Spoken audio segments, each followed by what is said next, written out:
আলহামদুলিল্লাহ, এটি একটি 32 ইঞ্চি বিউর প্যানেল। সোর্স কপ 4 পিস, সাইড কপ 2 পিস। তো টিভিটা প্রথমে আমাদের কাছে নো ডিসপ্লে প্রবলেম আসে। তো আমরা টিকন বোর্ড আইডেন্টিফাই করে সমস্ত ভোল্টেজ প্রেজেন্ট পাই, বাট সাইড কপে ভোল্টেজ মিসিং পাই। তো আমরা সাইড কপে বাইপাস করছি।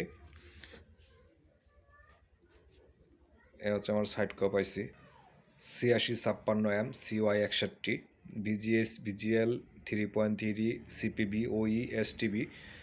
তো আলহামদুলিল্লাহ আমরা 7টি লাইন বাইপাস করে দিছি টিকুন বোর্ড থেকে। তা আমাদের প্যানেলটা এখন একদম কমপ্লিট, কোথাও কোনো প্রবলেম নাই আর। তো ইনশাল্লাহ আশা করি চলবে। তো এটার সোর্স কপ 4 পিস আর সাইড কপ 2 পিস।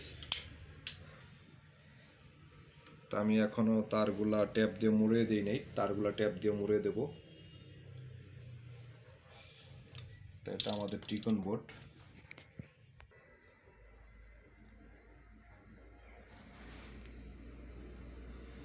তো আমি তারগুলো এখন ট্যাপ দিয়ে মুড়ে দেবো। তো যাই হোক, আলহামদুলিল্লাহ সবাই ভালো থাকবেন, সুস্থ থাকবেন। আর আমাদের ঠিকানা Sujan electronics, panel repair center, Madhukhali বাজার, বাস স্ট্যান্ডের 100 ফিট পশ্চিম পাশে, ঢাকা খুলনা মহাসড়ক, মেইন রোড সংলগ্ন। আসসালামু আলাইকুম।